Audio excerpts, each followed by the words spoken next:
Well, hello, everyone. My name is Betsy Brick, and I'm the host of another edition of Creative Conversations, where Early Music Seattle goes behind the scenes and sometimes into the living rooms of artists who are part of our 2021 season.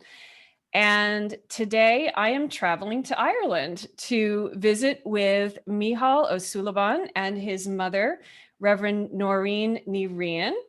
And they recently came together to record a beautiful tribute to the sacred songs, traditions, and spirit of Ireland, which we will be broadcasting on Sunday, March 14th at 2 p.m. And you can view it on our website, earlymusicseattle.org, or on our YouTube channel.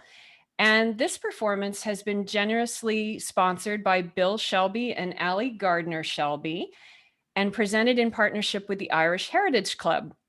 And the concert is free, but as always, we welcome donations so we can continue to bring you wonderful programs like this one.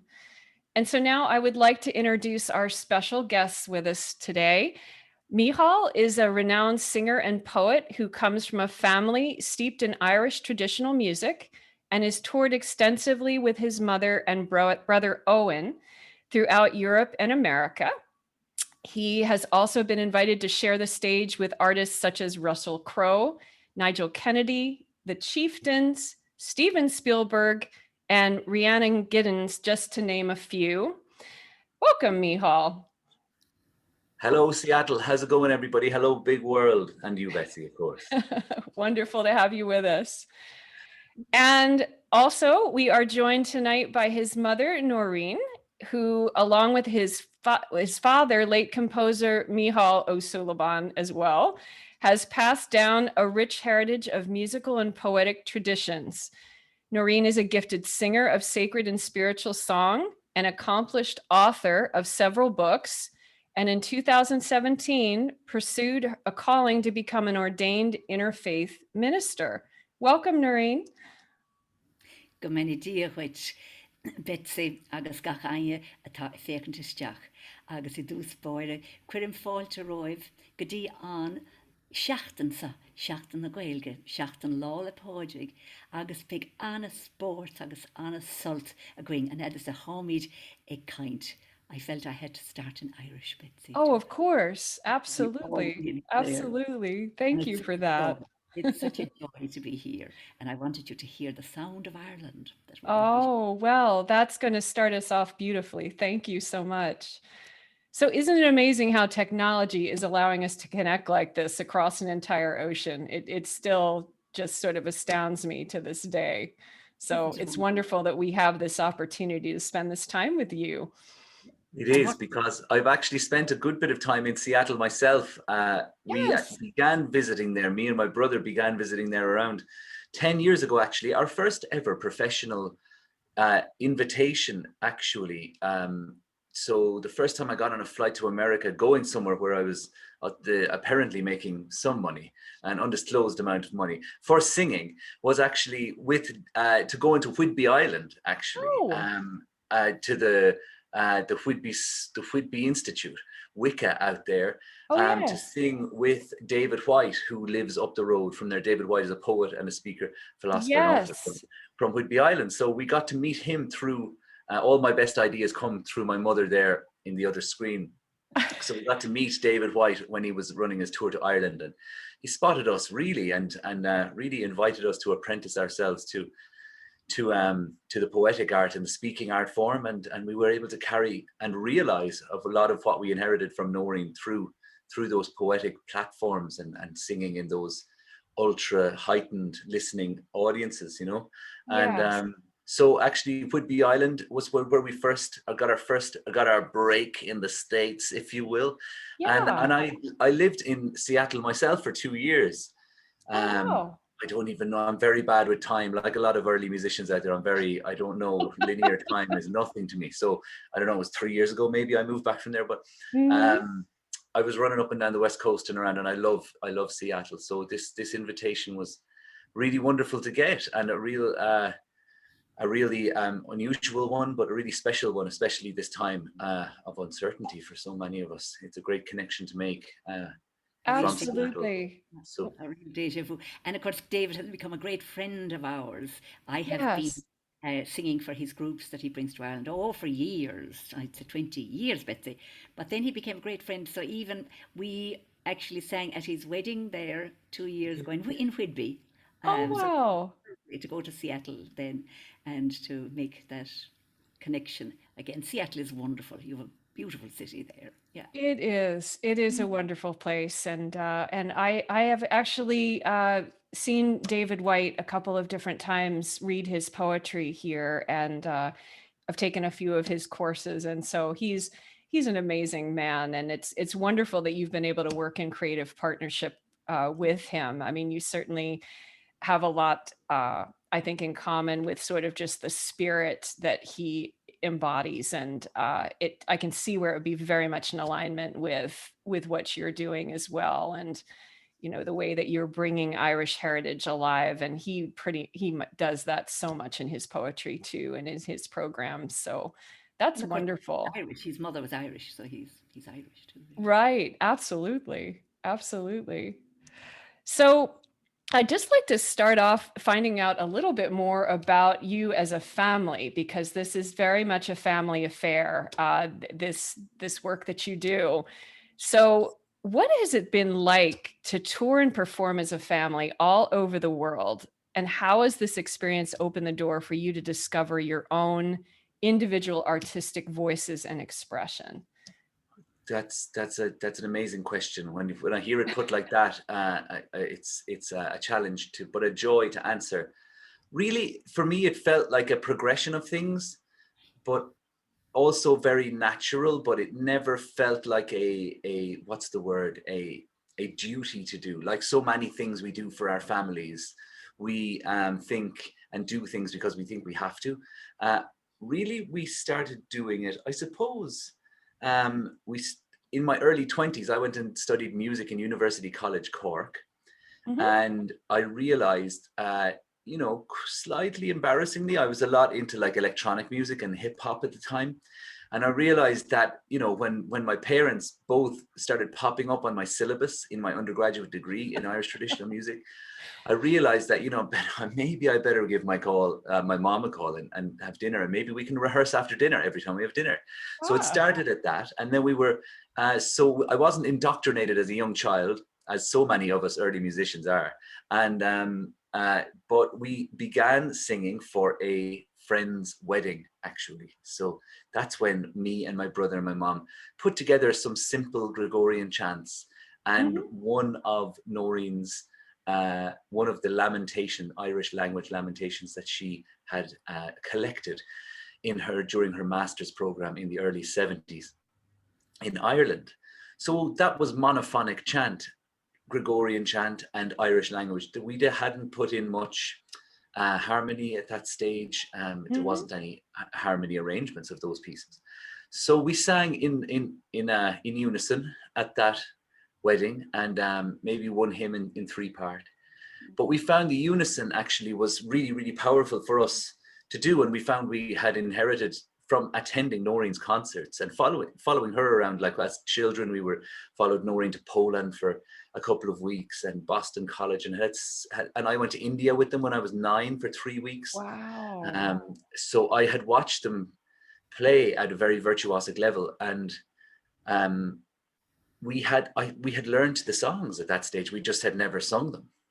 So we were able to sing very, very virtuosically in unison, actually. And that was another thing that actually goes in with meeting David White as well. The idea of simplicity and virtuosity being the same thing, actually. And like the way a lot of us musicians discover silence as the ultimate tool, the last thing, ironically, that you come across in your arsenal. The hardest thing to use, especially when we're speaking, it's the hardest thing to do is to leave gaps between what we say and slow down. So I learned early the power of the human voice and how starved of that human voice we actually are early. But really being my mom's roadie, me and my brother were Noirin's roadies, because Noirin traveled. When was the first time you traveled to the States, Noirin, to do gigs? Sure. Way before you were born, actually 79, was it? Yeah. Wow. 77, 78, something. But Micheal, it goes even back further because Betsy, when they were in the womb, I used to sing to them. So I really Oh, feel like, so when I started teaching them things, it just wasn't difficult for them. You know, they just took to it like, as we say, the old cliche, like a duck to water. And right. so it was quite extraordinary. And of course, a huge privilege as a mother to have your sons. I'm almost emotional talking about it, but to have them um, revere you or respect you or just to be interested in what you were doing, you know. And then Yes. when we started out first, then we called ourselves All Men, you see, which is an acronym for A being the absolute, the almighty, the audience. M, Micheal, the fellow you're looking at there. E, Owen, who is in Buffalo with his wife Andrea. And then N for Noirin. And so this was all men. So we'd always start with Amen, Amen, Amen, Amen, Amen. You see, we'd start with that. Oh, how And then lovely. and then we started complimenting one another then, Betsy, because when we would be traveling in Ireland, then Owen would be driving, you see, and of course we drive on the right side of the road. You drive on the wrong side of the road. We do on the right side, which is on the, what is it, on the right? Yeah, on the left. And anyway, so Owen would be driving. Micheal would be in the front there, and because for his big long legs, he needs to be in the front of the car. And so he's the jester, you see, among us. And so he'd be reading the newspaper or reading some fun stuff. And then I'd be in the back of the car saying the rosary, which is a Roman Catholic traditional thing that I always do when I'm traveling. And, Yes. and so the lads would even look back and say, "What are you doing?" And I'd say, "I'm saying my You rosary." don't need to go very quiet. She can multitask though. She can say the rosary and enter into all the banter at the same time. So And we've had some that's great fun, Betsy, and we've never rowed really. Well, only once I think did we have a little contretemps, but we've just Wow. always get on so well because it's such a privilege. And as I always say to the lads, it's of its time too, Betsy, because I'm 70 now, and so can't be doing this. yeah, But we of course we thought it wasn't going to last. But I Mhm. see Noreen was getting these invitations from I suppose her former life. She had stopped enjoying traveling, you know, as so many of the people watching too will have would have inhabited this life of travel, and you Yes. just have to stop, you know, because that life doesn't stop. It can go on as long as you want. So Sure. you have to do what's right for you. So Noreen had turned down the volume of invitations that she accepted. So when we started singing with her, she was like, "Well, we're back on the road." Um, Yeah. but we never had any agents or managers or anything or any viral hits. But there was this, there was this, I suppose, from the 90s as well. Like I remember we went to, what was the name of that place in Poland, knowing that amazing festival we went to? Teenage, was it, the Yeah, monastery in yeah, Teenage, but there was this other cool place where we sang in this kind of bombed out, Krakow, um, yeah. With yeah. the Guards of Nietzsche Theatre there. Yeah, they've come back into our lives again, actually, Micheal. So we got to kind of experience actually Noreen's life on the road before we were born, actually, as well. So we got Right. to meet all of her old friends, you know. They hadn't seen each other in, 20 something years, and Oh my we goodness. got to come along with them. And Then the early music has always been part of our lives. But Micheal will tell you about that because he's written a beautiful poem entitled Early Music. So he'll tell you about that later on. But we were always listening as a family to early music. Yeah. We were both, Wonderful. you know, Well, like what an yeah, incredible our father experience. Micheal was a very famous musicologist as well, and great. Both Noreen and Micheal have a great interest in classical music from all of the eras. So, and I was always struck as early music being when I was a kid. I always remember the first time I heard the term early music. I thought it was caveman music, you know, earliest music like rocks being banged together and stuff like this. But she turned out to be and early Micheal, music. before we leave that side of the growing up together, would you give us a small little bit of hip hop or beatbox or a former life of yours? Oh, the former life of mine. Let me turn on the original sound here before Zoom cuts me off. See, I started out, Betsy, as a drummer, you know, a rock drummer. I was big into hip hop, so Oh, wow. And when my ego burst forth, I became a singer. Many of you will be able to identify. And so I started singing, but then I discovered beatboxing, which is a hip hop beatboxing, like, it's invented over there. So um, and now actually I've graduated onto lilting actually. So how about I do some Irish traditional kind of mouth music? I'll go into some beatboxing, right? And Sure. what happens? This is the latest one I've learned. It's called "The Queen of the Rushes." It goes. Yodel diary doodle dum diary doodle dum diddy da yodel dum doodle dee yodel dee diary doodle dum diddy da yodel dee yodel dee dum diary doodle dum diddy da yodel dee dum doodle dee dum yodel dum diary doodle dum diddy da yodel dee da diary doodle dum diddy da yodel dum doodle dee diary yodel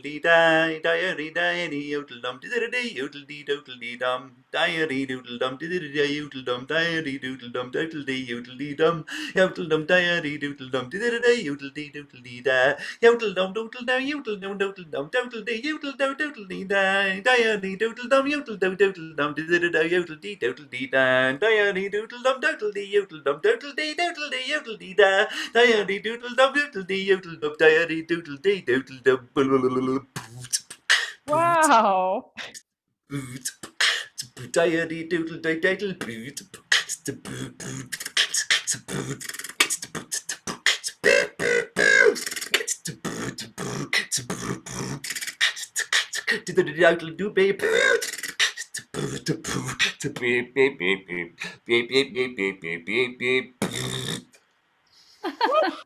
Wow. stuck those together, but it works. Yeah. That's some serious breath work going on. Yeah, I had a milkshake before I came on. Really shouldn't have, but I never heard that boy. That's Yeah, beyond neither have I. I never did that. Never stuck them together before either, a Noreen, world but premiere, a world glued them premiere in.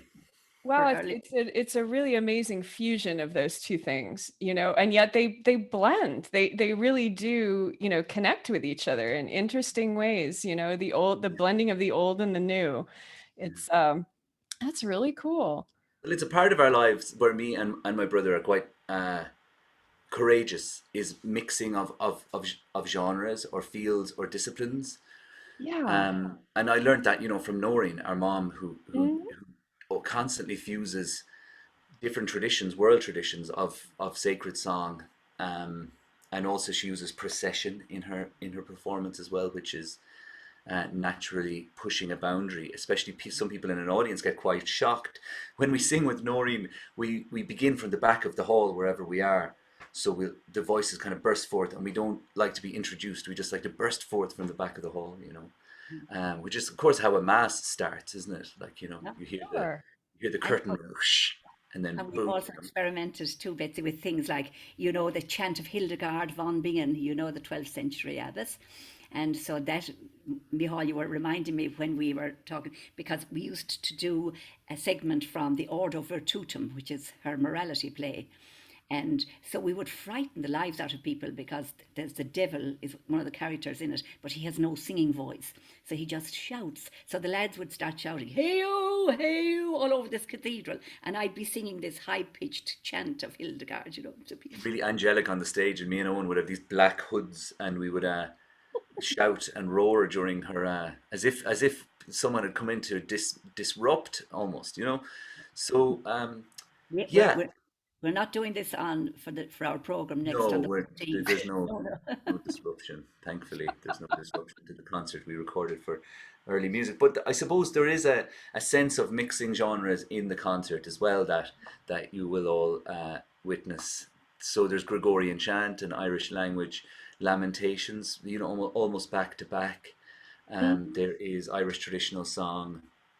I sing. I read some poetry, and we speak about I suppose transmission. I saw this invitation as an opportunity to take a snapshot in a sense um, of what of this relationship, but also of the macrocosm of transmission. Yeah. I know so much of the audience watching are fascinated with how we pick up our love for what we inherit. So I suppose Yeah. um, we are looking at Ireland, but we're also looking at me and Noreen's relationship and how the love of music is passed on, you know. Absolutely. So, Noirin, I'm curious, when was your love of traditional Irish music and tradition ignited?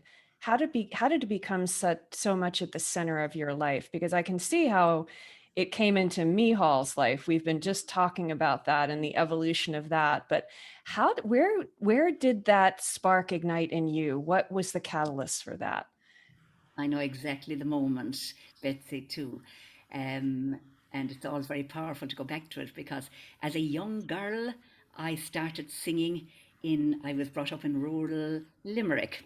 So if this is a map of Ireland down here, and taken into by my parents for a singing teacher there because my parents always said I never stopped singing, but I didn't speak for a long time. So they took me in to be trained singing.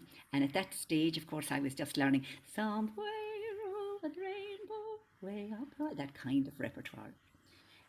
So never knew anything about traditional music at all until I went to university.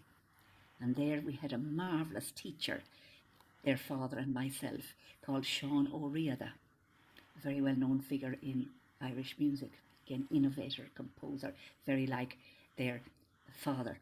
And so he really ignited a love, first of all, of the Irish language in us, because, of course, even as young children, we learn it in school, but it's taught very badly, Betsy. Mm. And so we were never given a love of it. Like the lads, when they went to school too, they were in the same tradition of it being sort of beaten into you rather than the love of the Irish language, which you heard there at the beginning of the programme. And so he sparked that fascination in this mystical language of ours and took us down to his house, which was in an Irish-speaking area. And then we became immersed in Irish music. We formed a little band in our years in university. And I was the singer in that band. And so, of course, I had to learn all these songs. And then I met a marvellous traditional singer. And he didn't pass. He had a huge repertoire of songs from his youth, a man called Pilabolera. But he didn't teach them to anybody, only myself. So I was very privileged that Yes. he spotted me very early on. And even though he had his own children and students, he said, Nor, he used to call me Nor, I want you to sing these songs. And so he taught me hundreds of songs, well over 100 anyway. And one of them was a religious song. And like the lads picking something up like osmosis, I just felt I had been singing this in another life. I didn't have to learn it, as opposed to all the other songs that he would teach me, which were love songs, men's songs, songs about the country of Ireland, songs about unrequited love, because we've quite a lot of those songs, sad songs in Ireland. As G.K. Chesterton once said, the poet, all Ireland's songs, all their wars are merry and all their songs are sad. Now, I don't think there's any war that's merry, but certainly our songs were sad. So then with that religious song, in fact, that we're singing on the programme actually, it's the very first song that we're going to sing for you. Hallelujah. And so that sparked me off on the trail of collecting and learning any traditional religious song I could in Ireland.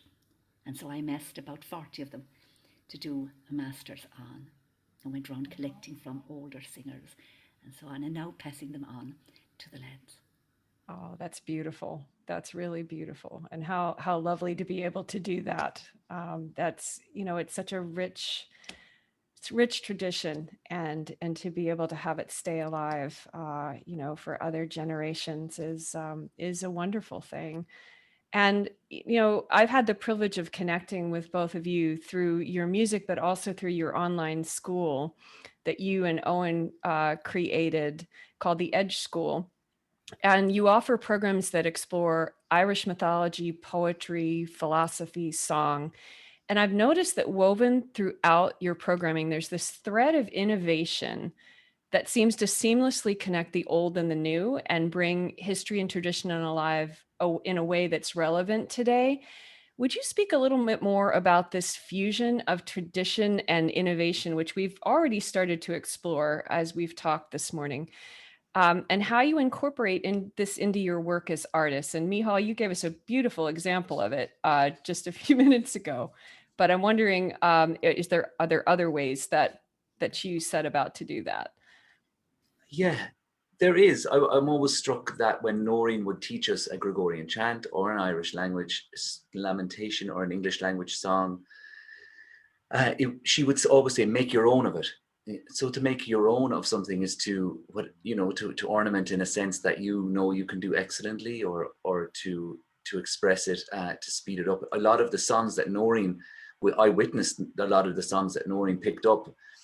The way she performs them now is much quicker than they would have been, and she would sing the Gregorian chants quite quickly.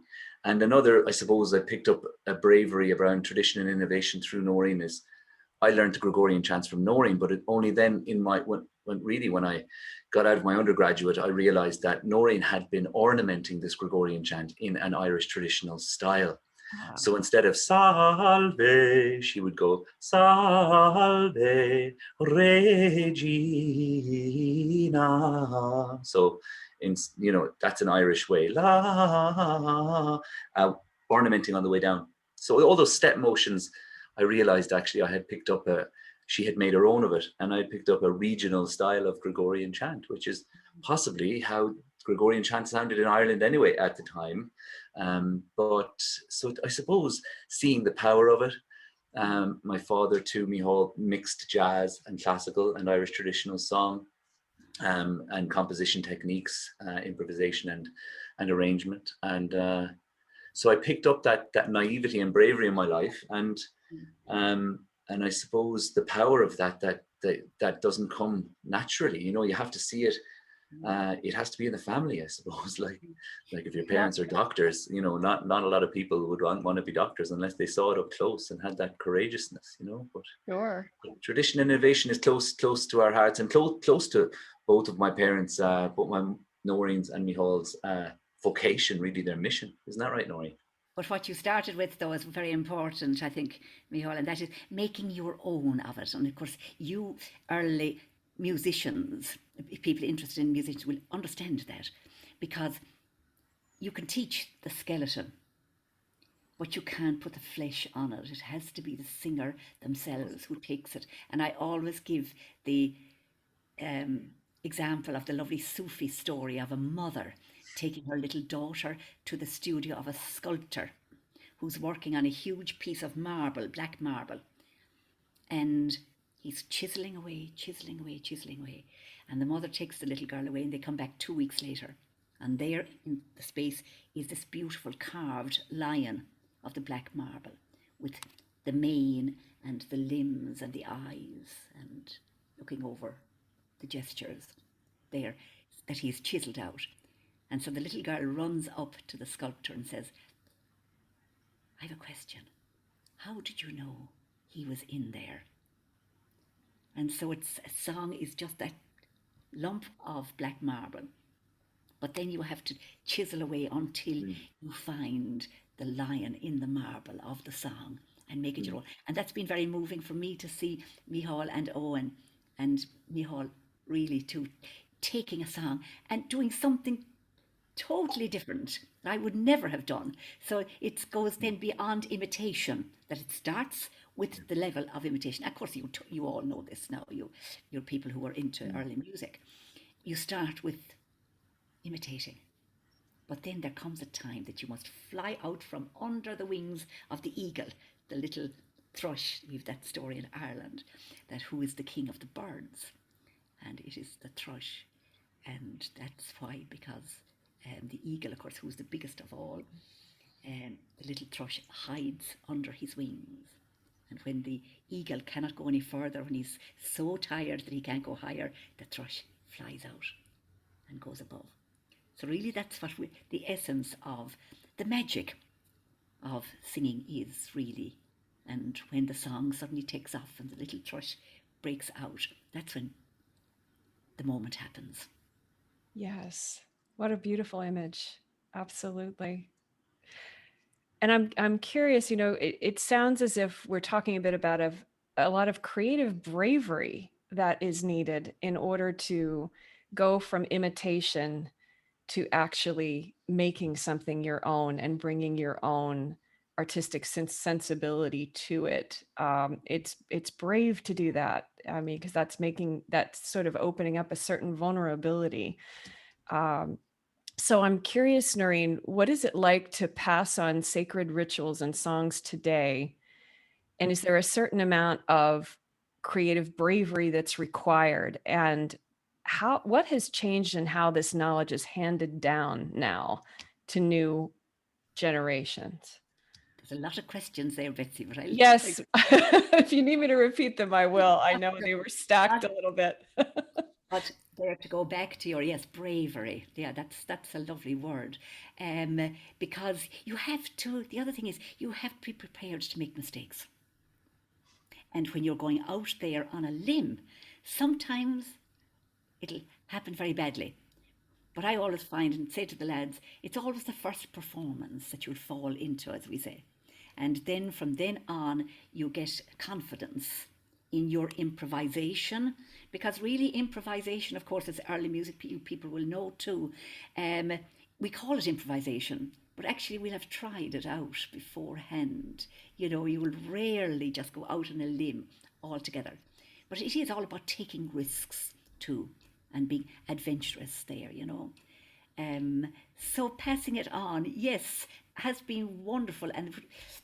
And although I teach and all of that, the really treasure of passing it on has been to the two lads, because they know all my repertoire now at this stage, or nearly all anyway. I have a few little tricks still up my sleeve. A lot. She's got a lot, Betsy. But so yes, passing it on. What was the other? With the last question you had for me there? How has it changed in how this knowledge is handed down now to new generations as opposed to how it used to be? How has that been kind of brought into modern times a bit more? Very exciting, Betsy. You know, in the time when I was learning, you know, first of all, we had no recordings. I had to sit just quite literally at the feet of that man Pillabo there and learn. No manuscript, because everything, our tradition is oral, you know, by the ear. And but now, of course, everything is online, so you can look up any recording from the 1950s, new music.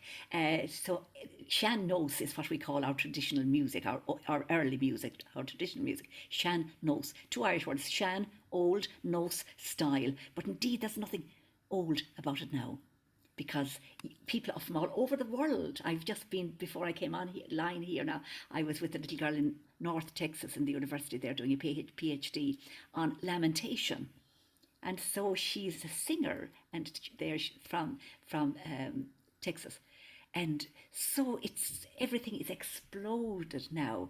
Well, that's my perspective. Micheal now is one of that generation, so he'll talk about his experience. My experience of learning songs is it's easier and harder. Spotify, YouTube. As a singer, even yesterday I was flicking through Doris Day. I heard Doris Day sing a song, so I went and I'm going to steal another song from Doris Day. So I just trawled up her Spotify and I started going through it, and I didn't find anything that I liked. That on that trawl. But so the same is true for Irish traditional song. If Noirin mentions, like the other day, she mentioned that she got this kind of bawdy, funny song, Jimmy Murphy, Noirin, from Tom Munnelly, I think. So he's a very famous Irish song collector in Ireland. So I can now, she doesn't even know that I acknowledge that. I can go and immerse myself in that songbook. Whereas Noirin, we were on Zoom the other day and you said you held up a book that you bought for my dad Micheal in undergraduate degree. That was his first, that's how they did it back then. She saved up to buy that. That was her YouTube trawl, you know, and that's full of Irish traditional instrumental tunes. Turned out that my dad devoted his academic career mostly to that very book. So that's how it happened. So yeah, that was back in 1917. No, 70 what? 70, 1 or 2. Yeah, one or two, you know. Yeah. So Yeah. So I suppose the classic postmodern thing of everything makes it harder to find. It all runs through your fingers. But I can make playlists of songs. I have a playlist of songs to learn that I can listen to whenever I want, and there's like 22 songs on there. And so in that sense, the transmission of the songs is really, really healthy. In Ireland, it's extremely healthy. But for me, my attention span is a little lower, just like the rest of my generation. I'm 37, so I was 18 in the year 2000, which means that I'm the eldest of the millennials. So I'm kind of falling between stools. I have no attention span, yet I still don't know how to use computers properly. So kind of like, I'm wondering, where I'm looking back and forth. But I'm very glad to be where I am, because I got a sense of, landlines and stuff, and pre-internet.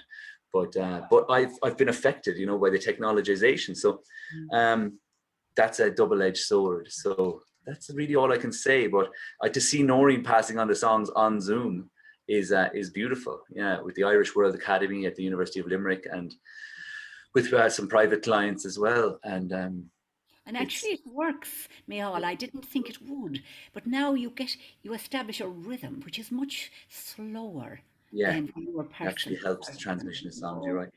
And so there's spaces in between, there are silences in between. So you're waiting for somebody. And of course, when you're teaching somebody person to person with them, you carry them along, because if they're getting something wrong, you start saying, "Oh, well, I'll sing it with you, you sing it with me." Whereas that doesn't happen. They have to sing on their own. They do. So that immediately projects a much faster way of osmosis, of taking up things too. Well, because particularly when you talk about teaching by ear. I'm sure that's the same for instrumental teachers too, knowing that they notice that like you're shoving them out of the nest constantly. They can't follow you at that, quarter of the microsecond behind you and pretend they know what they're doing. So the students are more exposed. Which yeah, is absolutely. Absolutely. Fascinating. So, Micheal, one way that you've recently found to express the beauty and mystery of your heritage is through a book of poetry you wrote called Early Music. And would you be willing to share one of those poems with us? I know that you do in the program coming up on Sunday, but I would love to hear you just share something else that you might think our audience might enjoy hearing. Sure thing. Yes, the poetic art form is the latest art form in my life, and it's one that I never planned to arrive into. My father, there's actually some of my father's poetry collection here behind me, and I always found it quite like a lot of us, quite distant, the poetry. And though I read it, and my father was absolutely cracked about poetry, and Noirin has memorized countless poems. But really, I just wanted to be a rapper when I was younger. That's how I was going to make it. And but I left that behind me really when I realized the wealth of deeper themes and more ancient music that we had, and when we bumped into David White and saw his style of recitation, really, there was a light switch moment, as they say, and we were really able to connect with both of our parents on that poetic vocation that they both have. So when I decided to write a book, David White was very, very generous in promising that he would publish it on his little Many Rivers Press, which is based out there in Seattle on Whidbey Island. So I had a publisher, very, very unusual poetic story. I had a publisher for my first book of poetry before I had more than 2 poems written. And so I had to do it then, and we had naturally followed David White around and sat through so many of his performances and learned so much from him. And I had been in so many ritual spaces with Noirin and had been around the sound of instrumental music when I was a kid so much. When we were having dinner, we would be putting on tape cassettes, and we'd ask both our parents, like, what will we play? And they'd both turn and say something instrumental, meaning no vocal music during dinner, please, which a lot of us will identify with. And So this little book was published in 2020. It's called Early Music. Amazing. Which I just found to be the most evocative thing. It was always the most evocative genre title I've ever come across, apart from world music, of course, which is a more modern arrival on the scene. Yeah. But the title poem, Early Music, is the last poem I wrote for the collection. So I had the name, and I was going to call it Early Music, even if I hadn't written this poem. But then, of course, right before the deadline, the soft deadline, this poem arrived. And it's about growing up around instrumental music. So I'll dedicate it to all of us watching right now and to those who will watch our little concert. It's called Early Music. I learned to make music when I was alone, revering the moment before I began to sing, then break the solitary silence. I learned to love my own voice, making a friend of it, fashioning a fountain pen to master the phantom language, each Brandenburg concerto furrowing ground turned up loud while my father drilled his impossibly strong fingers on the steering wheel, careening the back roads of Bird Hill. My mother would sing alone for hours, Hildegard and Shannos seamlessly sung. Light would stream in the sash window while she scribbled illegibly, preparing for a performance. I would drum on my thighs till they were hot and red, repeating the same beat thousands of times, honing the same phrase. And in the evening, we would gather around 2 candles and early music on cassette. Before the dissonance and serialism, and early music to keep us company. An instrumental combination to unlock conversation and make the silences dance like shadows in candlelight. No vocal music to deflect and distract. From a small family huddled around only food and flame and the warm faint sound of wood and gut string. Deepening every narrative, sharing harmony and conversation. A family that feels safe is sacred. Embryonic echo soundings still bounce back, reflected in the sound of early music. For my mother would sing alone for hours. Hildegard and Shannos seamlessly sung, light would stream in the sash window while she scribbled illegibly, preparing for a performance. I would drum my hands on my thighs till they were hot and red, repeating the same beat thousands of times, honing the same phrase. And in the evening, we would gather around 2 candles and early music on cassette before the dissonance and serialism, and early music to keep us company. An instrumental combination to unlock conversation and to make the silences dance like shadows in candlelight. No vocal music to deflect and distract from a small family huddled around only food and flame and the warm faint sound of wood and gut string, deepening every narrative, sharing harmony and conversation. A family that feels safe is sacred. Embryonic echo soundings still bounce back, reflected in the sound of early music.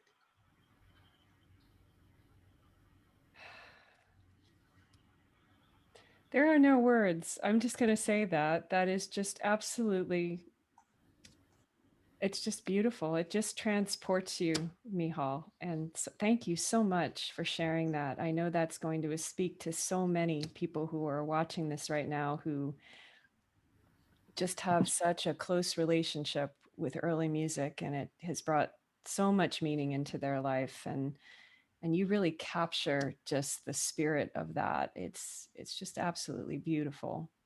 Thank you so much. Let's say before we leave that there, Micheal, I wonder would you read one other poem there, which is about Chinook Sanctuary. Lovely, yeah. There's another poem I wrote about an interfaith wooden prayer room in a, for want of a better term, a little cabin, a tiny cabin on the grounds of a retreat center on Whidbey Island called Chinook Sanctuary. Chinook, it's called. A great scene there. It was a community, a conscious community there in the 70s, I think, Noirin.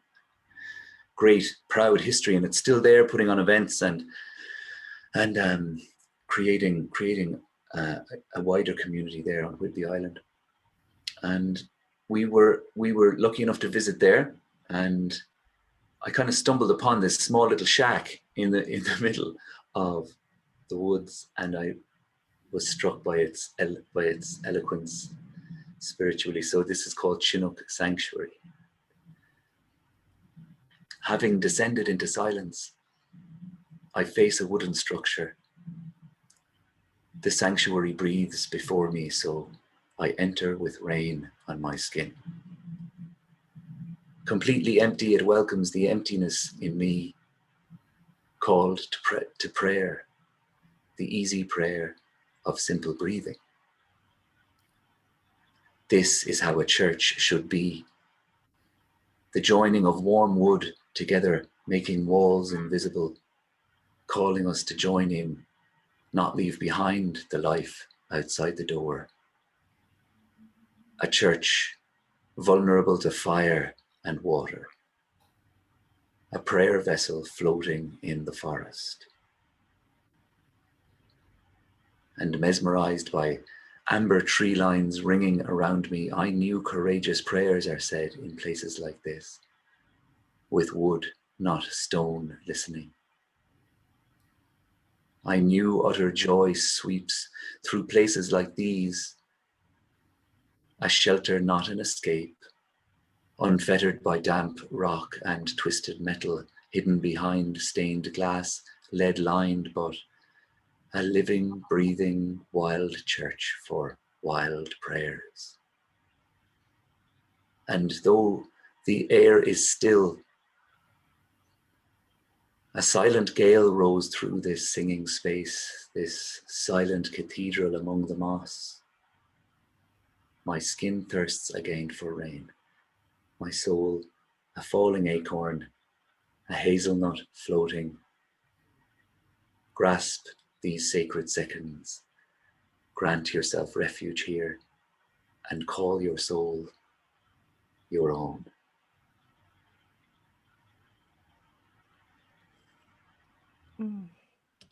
Wow, thank you. I'm going to have to seek out where this is now. Yeah, we go to Chinook. Get the ferry. Get on that ferry and go out and say, "Where's Chinook?" Get on that ferry. Absolutely. That sounds like my kind of church.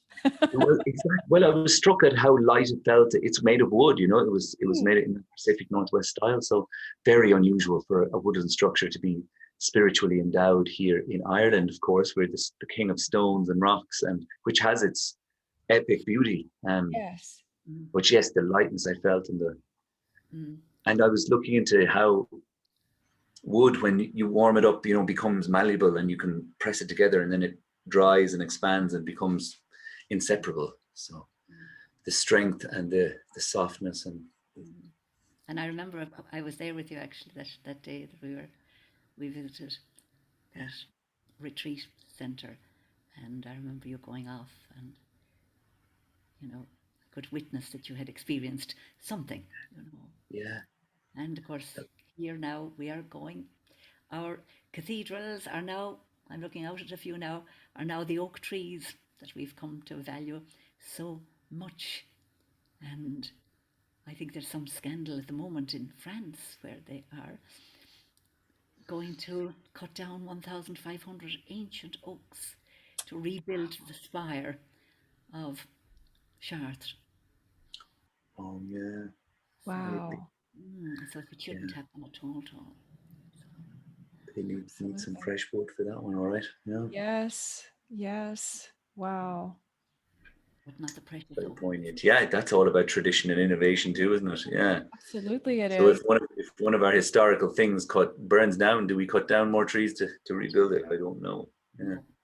Yeah, it's an interesting exploration to make, that's for sure. We have to sort of weigh these different decisions and what is in balance. I think our whole world is asking that question right now in a lot of different ways. Rebuild the spire of Chartres out of recycled plastic. Yeah. Yeah. And certainly the sanctity of the place will still be intact. Yes, absolutely. We Absolutely. bring that sanctity to it ourselves. Right. Something But that goes beyond the material. Indeed, yeah. The concert we recorded does start out quite with sacred music, but then Noirin exits stage left, and I kind of share a few bawdy Irish songs, for the Paddy Patrick's week that's in it.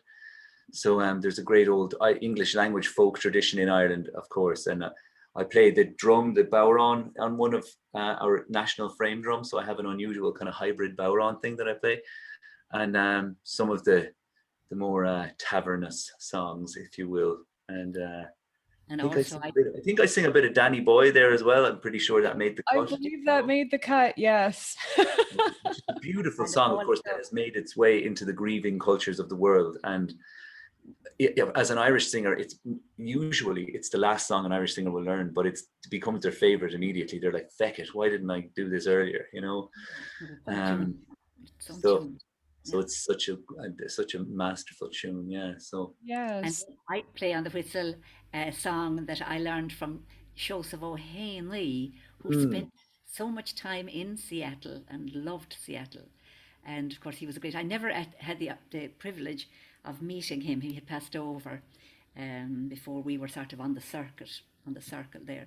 But certainly, he was part of my life in that one of his great friends was John Cage, and so I did a concert with John Cage one time, and this was after Joe had passed, and he said, did you know, he had a high-pitched voice, did you know Joe Heaney? And I just stood back from him and I started,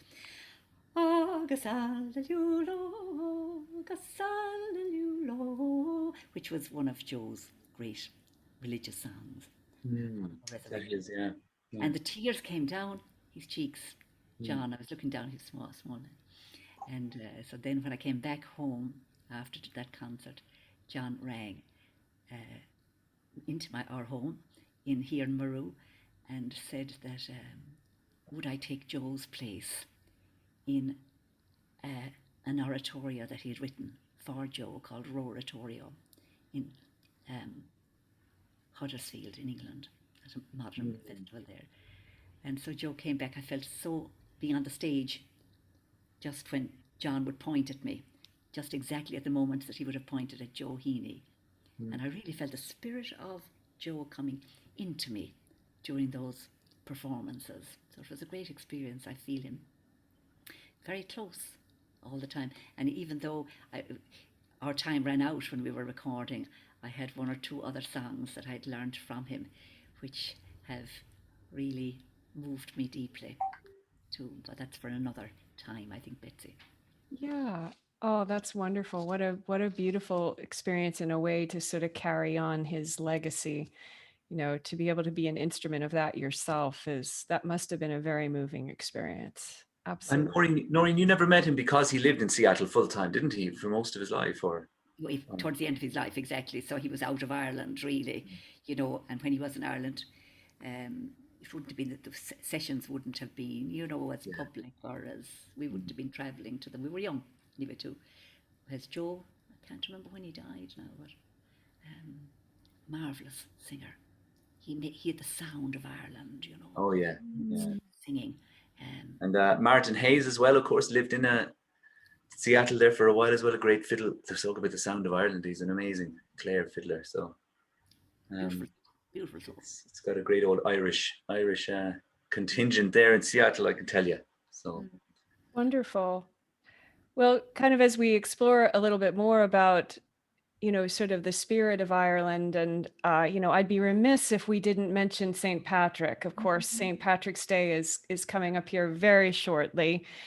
And one of the songs that you present in the concert features him.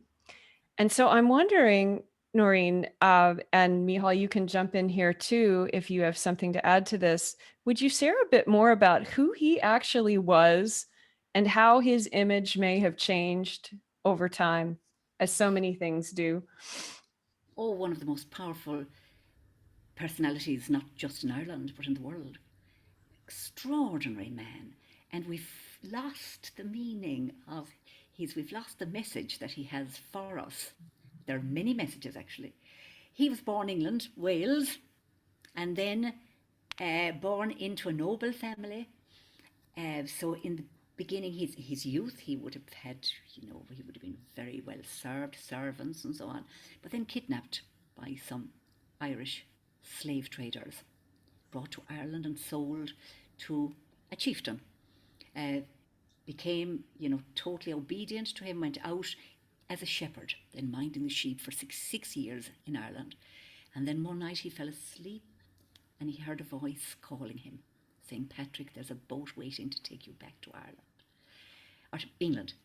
And so he walked across Ireland, found the boat, pleaded with the captain to take him.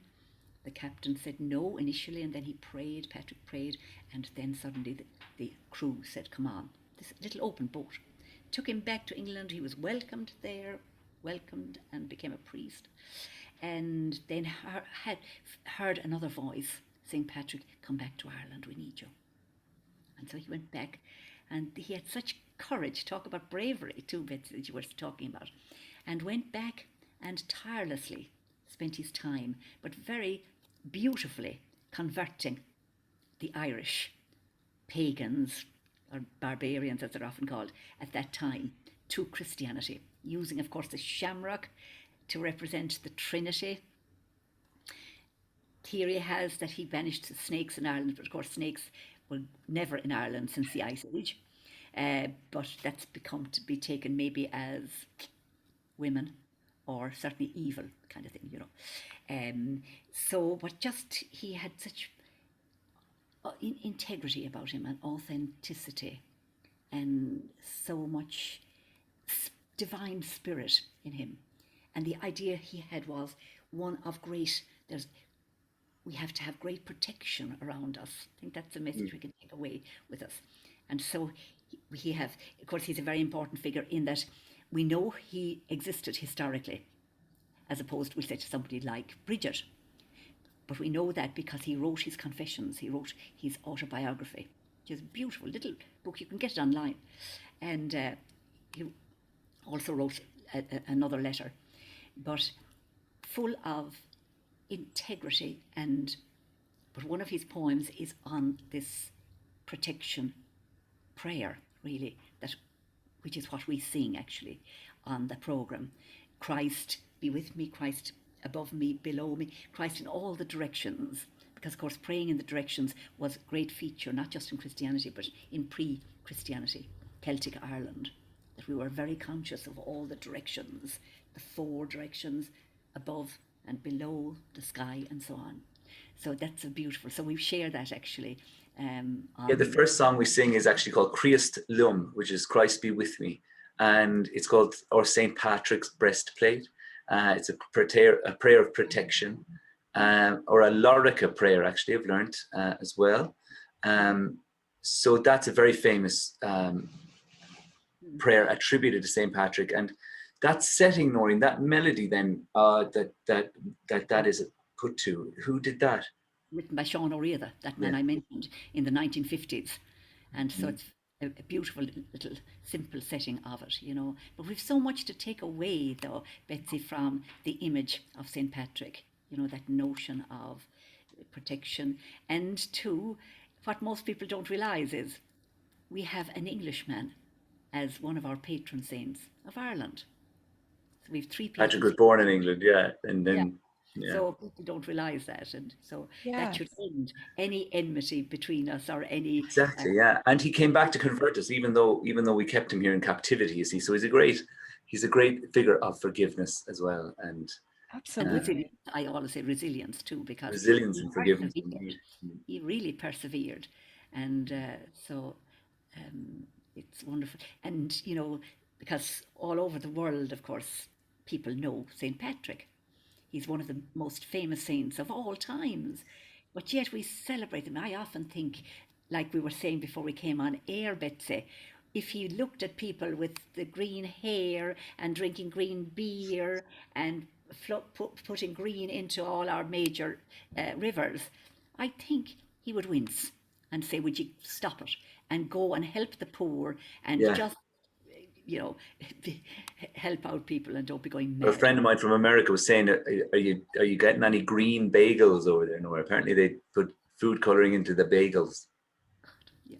So I don't know. I'm sure Seattle's way too classy to do any of that. So, But such a real time of, you know. Oh, I'm sure we get up to some interesting shenanigans around St. Patrick's Day that are a little more in keeping with what Noirin just described.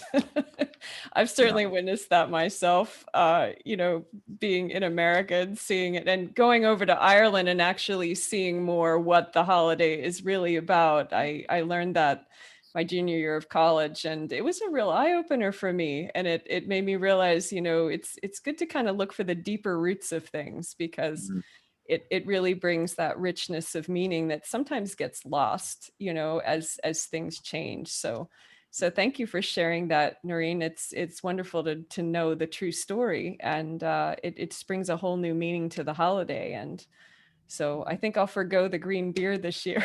I don't, Betsy, in fairness. If it's there, like, you know, And the just try leprechaun. not to pay for it. Just run away without paying for it. Leprechaun. There we go. There we go.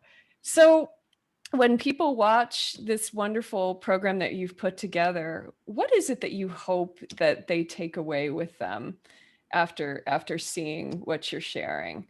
That's a good question. I suppose the uniqueness of Noirin's style, and the rarity and the realization of what we all inherit as well, and the potentiality of that inheritance, whether it's passing it on to our children or what we can collect from our parents, whether they're alive or dead, that there is a beauty in it. So to us, that concert doesn't sound great, like, you know what I mean? Don't call the Queen, because, you know what I mean? Like, it doesn't, like, to us, everything sounds pretty dodgy, but to other people, it seems to sound really nice. So I think that there's a lesson in there, that to sing as a family and to listen to yourself, it's hard to find the value in it.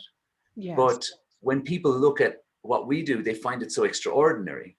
So almost we have to, as David White would say, we have to go against ourselves and look at the feedback and realize that that people do love what we have, and what we're doing is extraordinary. But of course, with families, you could all be on a tightrope on a unicycle, and you wouldn't think anything of it. You just think this is completely normal, and that, you know, everyone would find this boring, and you're only doing this for your mom anyway.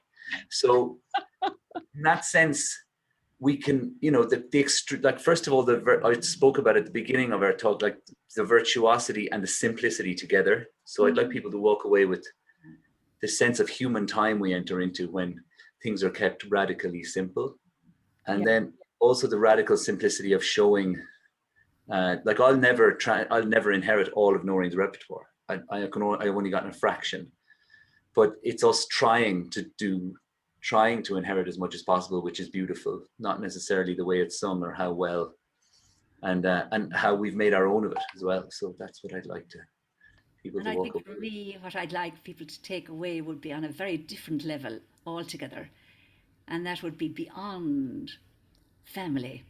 And where we're meeting really on music, and the idea that, you know, music, so many people have said it, that music comes, you know, when you listen to music, that it brings you to the divine. You believe that, you know, that there's some creator behind that. And so I'd like our time to bring us to that level, because the people who will be looking, of course, will appreciate what music is, and the power that it can have to heal and to bring joy, and to, particularly at this time of COVID, that music will lift our hearts and bind us together, interconnect us, because we can't be together, but we can be together in this sound, in this program, you know, which, well, for me, I found it such a beautiful experience, not having been with Micheal because of COVID, but being with him distanced there for that 2 hours while we were there. So it was just a lovely way of connecting, and we wanted it to connect with you too at this time of COVID, sending a rainbow from our little space here into your heart, from our heart into your heart, from our heart into your heart. Oh, well, that's absolutely lovely. It has been such a pleasure spending this time with you today. And I just know that everybody who's been watching this is going to be so inspired by this performance that they're going to get to see on Sunday, March 14th at 2 p.m. The concert is called Mother and Son Lamentation and Joy in Irish Traditional Song and Poetry. And if you are unable to join us at that time when it's airing, it will be available to view after that date as well. So again, I just like to thank you so much for your time this morning. And I know everybody is just going to so enjoy this beautiful gift that you've given all of us. And I just want to wish everyone out there a very happy St. Patrick's Day, and we will see you again next time. Thank you so much for joining. Everybody. Thanks, Betsy. Thanks, Early Music. Thank you, Seattle. We love you. We'll see you soon. And thank you so much, Betsy. You're so welcome. And I'm sure you're probably tired of it, but when people will say, you're a great brick. Oh, I haven't heard that expression for a while. I do remember that from my days over there. That's lovely. Thank you for that. All right, you take very good care. Thank you again for joining us today. Bye-bye.